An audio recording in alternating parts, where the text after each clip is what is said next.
السلام علیکم ریڈرز، کیسے ہیں آپ سب؟ ہم لائے ہیں آپ کے لیے تو جیش کو خدا کرے اسکلم ام ہانی پارٹ 75 ناول کا آغاز کرنے سے پہلے ہمارے چینل ام ہانی آفیشیل کو لائک، سبسکرائب اور بیل آئیکن پر کلک کریں تاکہ آپ یہاں اپلوڈ ہونے والے تمام ویڈیو سے بروقت مطلع ہو سکیں۔ تو چلیے ناول کا آغاز کرتے ہیں۔ دوسرے دن فکس 5 بجے شمائل حمزہ کی بتائی ہوئی جگہ پر پہنچ گئی۔ حمزہ پہلے سے ہی اس کا انتظار کر رہا تھا۔ اسے سامنے سے آتا دیکھ کر کھڑا ہو گیا۔ شمائل اس کے سامنے آ کر کھڑی ہو گئی۔ جس حلیے میں وہ آئی تھی کچھ پل تو حمزہ دیکھتا ہی رہ گیا۔ جینز کی بلیک ٹائٹ سی پینٹ پر سکن فٹ شارٹ شرٹ، کھلے شولڈر کٹ بال، آنکھوں پر بلیک گلاسز اور بازو پر چھوٹا سا پرس لٹکائے حمزہ کے سامنے کھڑی تھی۔ آؤ شمائل بیٹھو۔ حمزہ نے اسے بیٹھنے کا اشارہ کیا۔ وہ خاموشی سے اس کے سامنے بیٹھ گئی، پھر وہ بھی بیٹھ گیا۔ دوستی میں تکلفات کا عادی نہیں ہوں میں، اس لیے یہ آپ جناب کی توقع مجھ سے مت رکھنا۔ کیا آرڈر کروں تمہارے لیے، ٹھنڈا یا گرم؟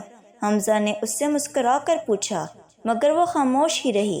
حمزہ نے خود ہی چائے آرڈر کر دی۔ مجھے ہنی کہتے ہیں اور تم بھی آج کے بعد ہنی ہی کہنا۔ وہ بڑے بے تکلف انداز سے بولا، جیسے شمائل سے اس کی برسوں پرانی شناسائی ہو۔ اس کی نوبت نہیں آئے گی کیونکہ میں دوسری ملاقات کا شوق نہیں رکھتی۔ کون سی پکچر لی ہے تم نے میری اپنے ساتھ؟ شرم آنی چاہیے تمہیں شریف لڑکیوں کو تنگ کرتے ہوئے۔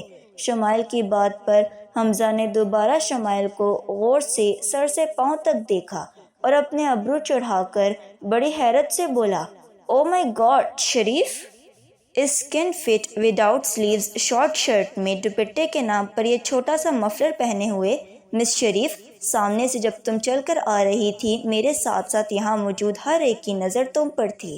حمزہ اس کا پورا حلیہ طنزیہ انداز میں بیان کرتے ہوئے ہنس دیا۔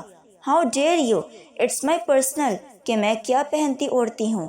شمائل اس کی اس قدر کھلی تنقید پر آگ بگولا ہوئی تھی۔ نو شمائل میڈم، جسے سب دیکھیں وہ پرسنل کہاں ہوتا ہے، وہ تو کامن ہو جاتا ہے۔ اینی وے، کچھ اور بات کرتے ہیں۔ حمزہ نے اس کے خطرناک تیور دیکھ کر کہا، میں یہاں تم سے خود کو ڈسکس کرنے کے لیے نہیں آئی ہوں۔ اپنی اس گھٹیا حرکت کی قیمت بولو تاکہ میں پیسے تمہارے منہ پر ماروں، اور ڈیلیٹ کرو میری پکس ابھی میرے سامنے۔ وہ نفرت اور حقارت سے اسے دیکھنے لگی۔ یہ کب سوچ لیا تم نے اس پکچر کی قیمت پیسہ ہے؟ حمزہ بہت اطمینان سے بولا، تم جیسے 3rd کلاس کیش اکاؤنٹر یہ سب اوچھی حرکتیں چند سکوں کے لیے ہی کرتے ہیں۔ میرا وقت ضائع مت کرو اور اپنی ڈیمانڈ بتاؤ۔ شمائل کا غصہ آخری حدوں کو چھو رہا تھا۔ کچھ عرصہ دوستی کرنا چاہتا ہوں، کم از کم چند مہینے اور زیادہ سے زیادہ 1 سال۔ اس سے زیادہ میں کسی کو برداشت نہیں کر سکتا۔ وہ بڑے آرام سے بولا، واٹ، تمہیں پیسہ نہیں چاہیے؟ شمائل حیرت سے بولی، نہیں، کچھ عرصہ دوستی کا مطلب محبت ٹائپ کی چیز بھی نہیں ہے تم کو مجھ سے؟ اب شمائل اسے سمجھنا چاہ رہی تھی۔ ہر کس بھی نہیں۔ وہ شمائل کے ہر سوال کا برجستہ جواب دے رہا تھا۔ I can't understand you، مطلب عجیب ڈیمانڈ ہے تمہاری۔ اتنی دیر میں ویٹر چائے لے کر آ گیا تھا۔ تم مجھ سے ہی دوستی کیوں کرنا چاہتے ہو؟ شمائل کو حمزہ کی باتوں سے اس کی شخصیت میں کچھ تجسس سا ہو گیا تھا۔ بس ایسے ہی، ذرا ڈیفرنٹ سی لگی تھی تم مجھے۔ شوگر کتنی؟ حمزہ اپنے کپ میں شکر ڈالنے کے بعد شمائل سے پوچھنے لگا، 1 اسپون۔ شمائل نے کچھ توقف سے جواب دیا۔ حمزہ نے چینی حل کر کے کپ اس کی طرف بڑھا دیا۔ ویسے میرے سب فرینڈز جوس آرڈر کرتی ہیں اور چائے پر بہت اعتراض ہوتا ہے انہیں، لیکن تم نے کچھ نہیں کہا۔ میں یہاں تمہارے ساتھ چائے پینے کا کوئی ارادہ نہیں رکھتی تھی، ویسے چائے مجھے پسند ہے۔ شمائل چائے پینے لگی۔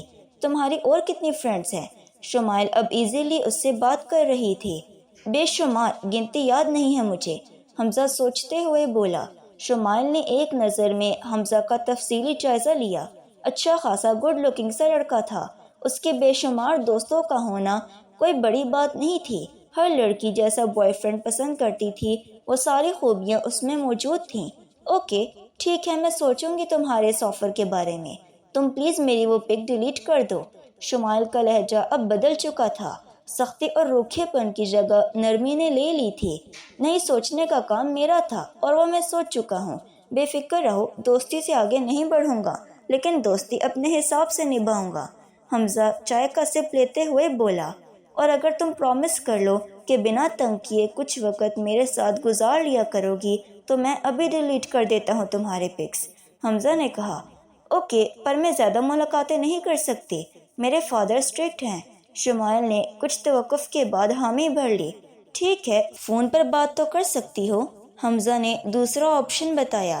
شور، وائی ناٹ۔ اب وہ پک؟ شمائل کی جان اس تصویر میں ہی اٹکی ہوئی تھی۔ میں نے ایسی کوئی تصویر نہیں لی تھی، بس تمہیں بلانے کے لیے بہانہ کیا تھا، تمہارے کمرے میں بھی نہیں آیا تھا۔ چاہو تو میرا موبائل چیک کر لو، کوئی پک نہیں ہے تمہاری میرے پاس۔ حمزہ مسکراتے ہوئے بولا اور اپنا موبائل بھی شمائل کی طرف بڑھا دیا۔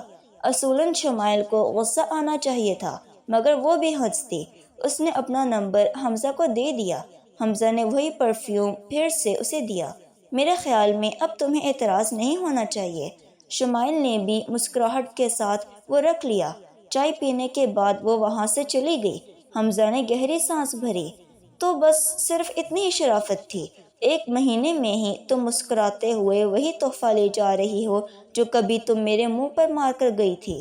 کال گرل تو مفت میں بدنام ہے، 4 سال ان کی سنگت میں گزارے ہیں، لیکن اس بار ایک اونچے خاندان کی لڑکی کو بھی آزما لیا، کوئی فرق نہیں۔ حمزہ نے مسکراتے ہوئے مینیو کارڈ میں پیسے رکھے اور اٹھ کر چلا گیا۔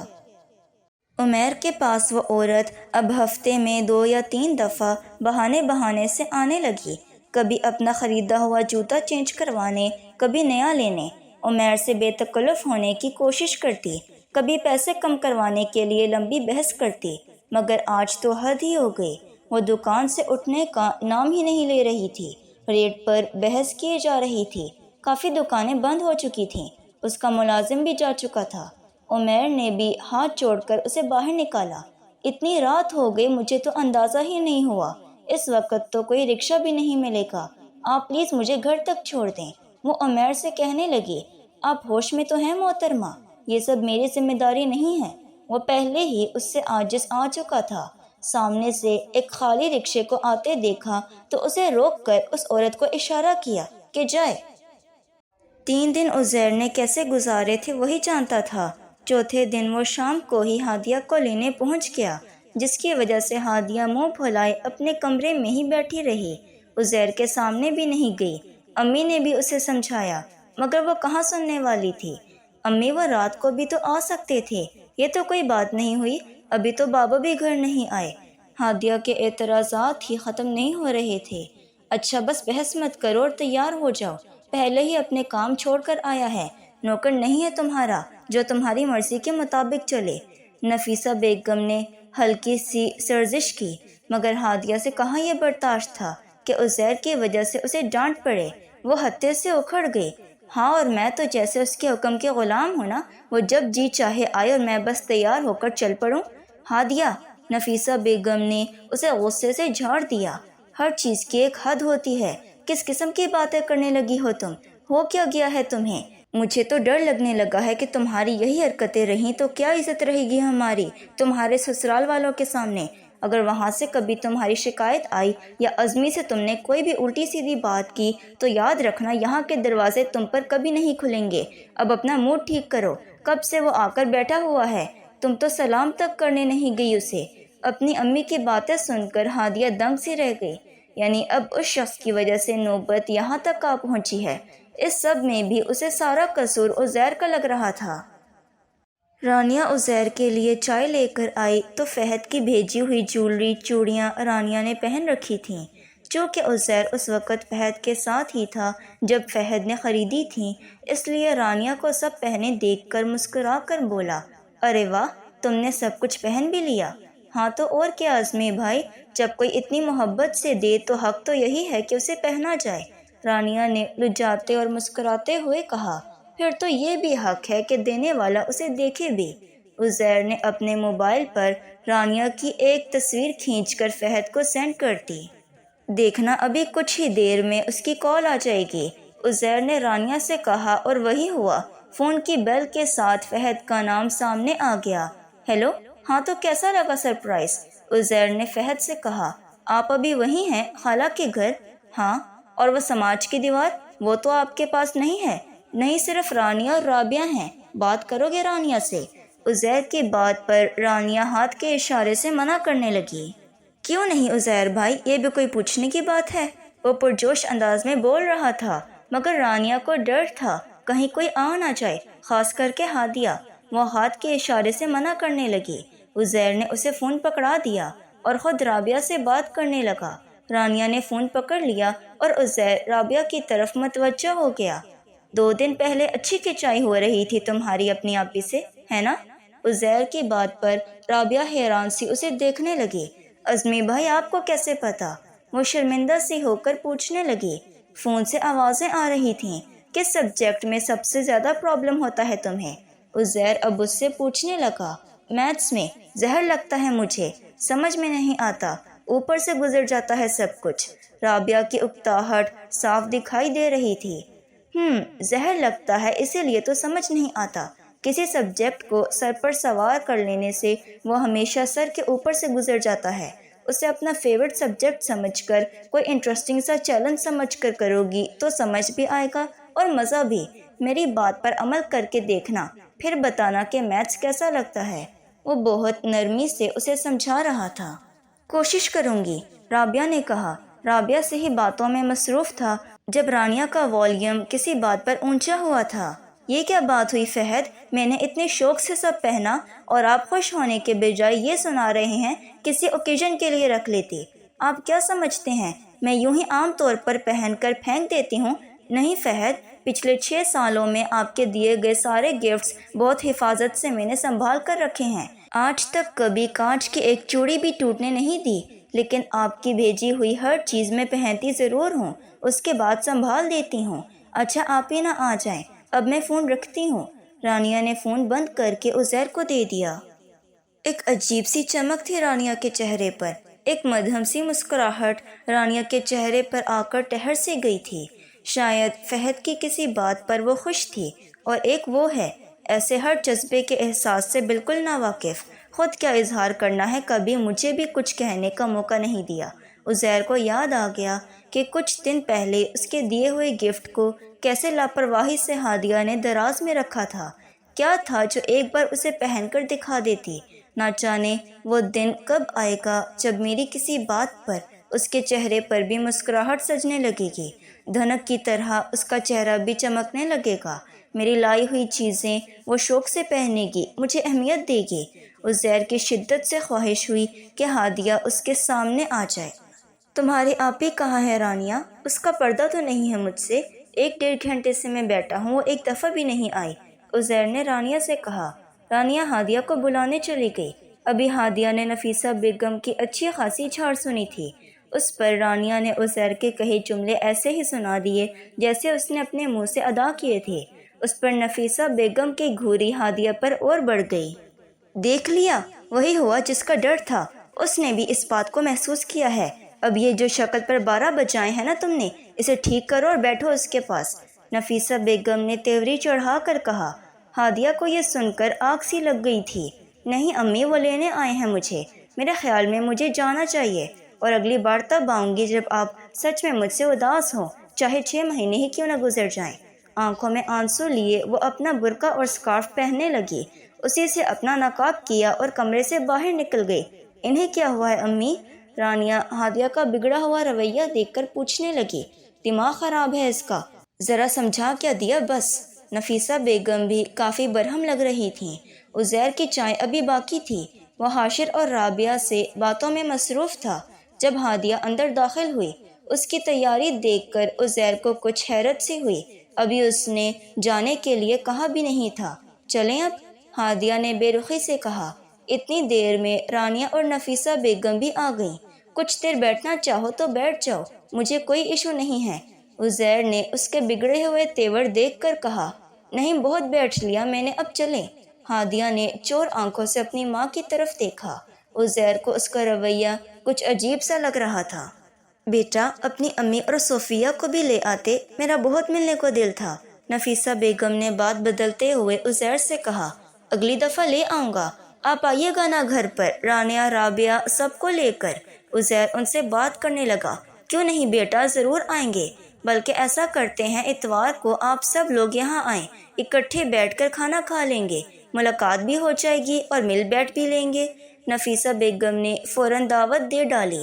عزیر کے جواب سے پہلے ہی ہادیہ بول پڑی، نہیں امی، اس اتوار دعوت ہے ہماری ان کی دوست کی طرف، انہوں نے کب سے کہا ہے، ابا نے تو حامی بھی بھر لی ہے، اور اس سے اگلے اتوار سارا نے آنے کو کہا ہے، اور میں وعدہ بھی کر چکی ہوں، 1-2 مہینے تو بالکل ٹائم نہیں ہے ہمارے پاس، اس کے بعد بنا لیں گے پروگرام۔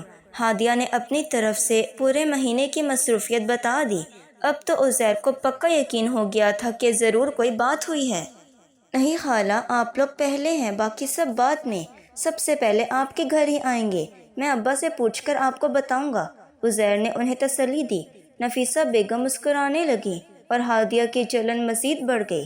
اچھا، تو ایسی چکنی چپڑی باتیں کر کے گھیرتا ہے یہ سب کو، جیسے نہ جانے کتنا کوئی سپر ہیرو ہے، اور ایک میری ماں، اس کی باتوں میں آ کر مجھ سے، وہ بھی مجھ سے یہ کہہ دیا کہ ہمارے گھر کے دروازے تم پر بند ہیں۔ ہادیہ کا خون کھول رہا تھا۔ عزیر اب چلے بھی، بہت دیر ہو رہی ہے۔ ہادیہ نے دوبارہ عزیر سے کہا تو وہ کھڑا ہو گیا۔ وہ بنا اپنی امی سے ملنے ہی اس کے ساتھ باہر آ گئی۔ عزیر کو اس کے موڈ کا اندازہ ہو گیا تھا، اس لیے سیدھا گھر ہی لے گیا۔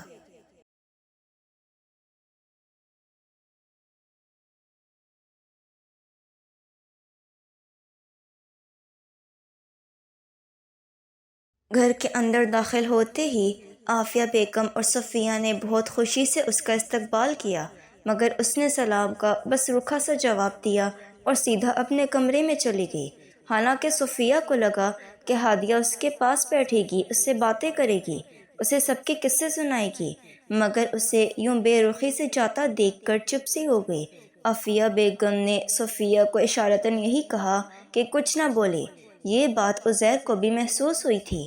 کچھ دیر وہ عافیہ بیگم اور صفیہ کے پاس ہی بیٹھا رہا۔ ہادیہ کی امی کی دعوت کے بارے میں اپنی اماں سے مشورہ کرنے لگا۔ صفیہ بالکل خاموش ہو کر بیٹھی رہی۔ اب تمہیں کیا ہوا ہے؟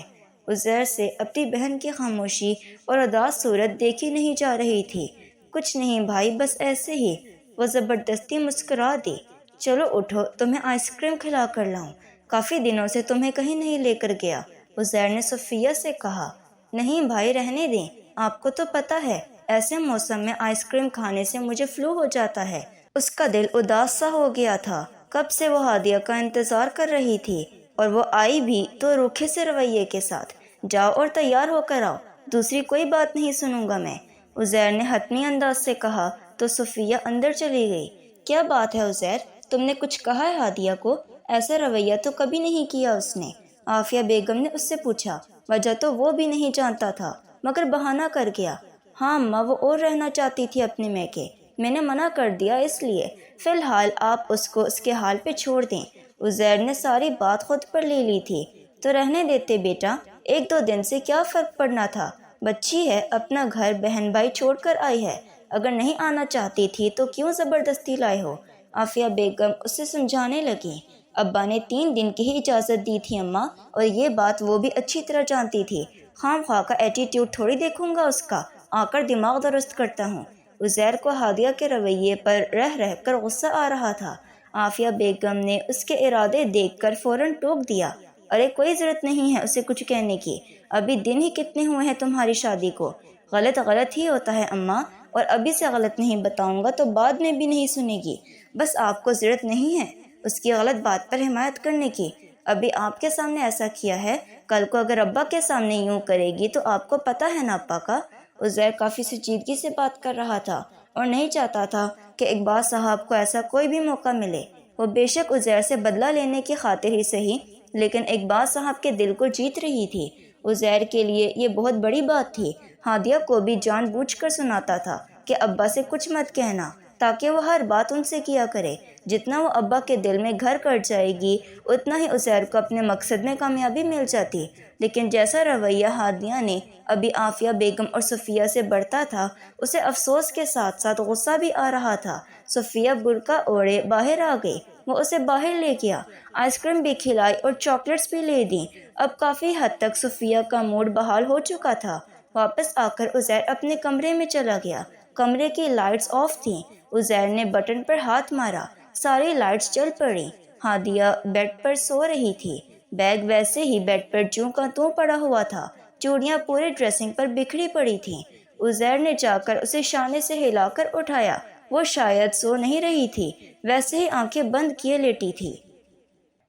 How dare you touch me! آئندہ مجھے اس طرح اٹھانے کی ہمت مت کرنا۔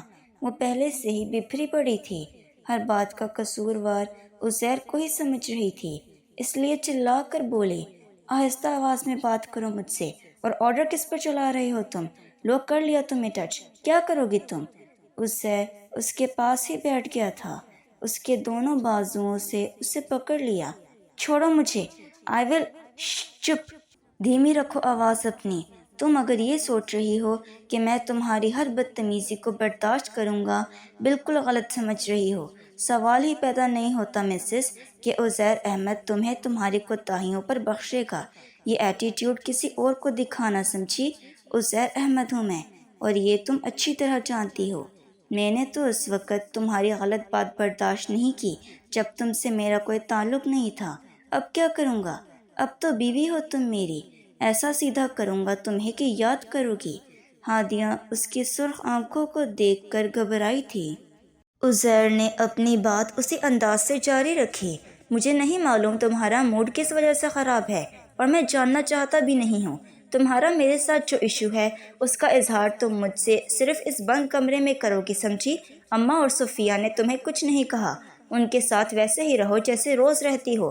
میری فیملی بہت چاہتی ہے تمہیں، تم بنا کسی وجہ کے ان سے بے رخی اختیار کرو، یہ میں بالکل برداشت نہیں کروں گا۔ اس لیے اپنا موڈ ٹھیک کرو اور جاؤ باہر، جا کر ایکسکیوز کرو اماں سے۔ عزیر نے اسے خود سے قریب کر کے آہستہ مگر سخت لہجے سے کہا۔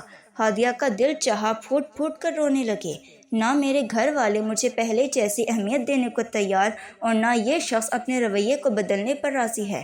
وہی رعب جمانے والا انداز، اپنی ہی بات کو اوپر رکھنے کی عادت، میری کہیں کوئی ویلیو نہیں رہی، بالکل بے قیمت کر کے رکھ دیا ہے شخص نے مجھے۔ اب میں اس کی اماں سے معافی مانگوں اپنے رویے کی، اور جو اس کی وجہ سے میری امی نے مجھے میرے ہی گھر سے بے دخل ہونے کی دھمکی دی ہے اس کا کیا؟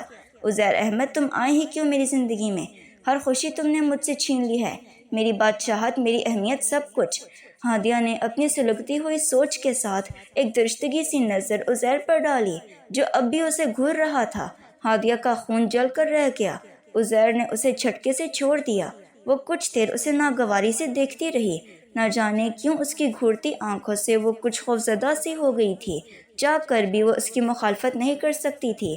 عزیر سے اس وقت کچھ بھی کہنا مزید اپنی تسلیل کروانا ہی تھا جو وہ چاہتی نہیں تھی، اس لیے اٹھ کر اپنی چپل پہننے لگی۔ اس سے پہلے کہ وہ کمرے سے باہر نکلتی، عزیر نے اسے پکارا، ایک منٹ، یہ سب سمیٹ کر جاؤ یہاں سے۔ عزیر نے ڈریسنگ کی طرف اشارہ کرتے ہوئے کہا، لہجہ ویسا ہی سخت اور روکھا۔ ہادیہ نے اپنا غصہ ضبط کرتے ہوئے سب کچھ سمیٹا اور باہر چلی گئی۔ عافیہ بیگم چارپائی پر بیٹھی سلاد بنا رہی تھیں، اور صفیہ شاید کچن میں کھانا بنانے میں مصروف تھی۔ پہلے اس کی امی نے اچھی خاصی سنائی تھی، اور اب وہ، اسے ضرورت ہی کیا میرا لحاظ کرنے کی؟ اس نے تو شادی ہی اس لیے کی ہے مجھ پر اپنا رعب جما سکے۔ الو، گدھا، خبیث انسان! کاش میں یہ سب گالیاں تمہیں منہ پر دے سکتی، دل کی کچھ بھڑاس تو کم ہوتی۔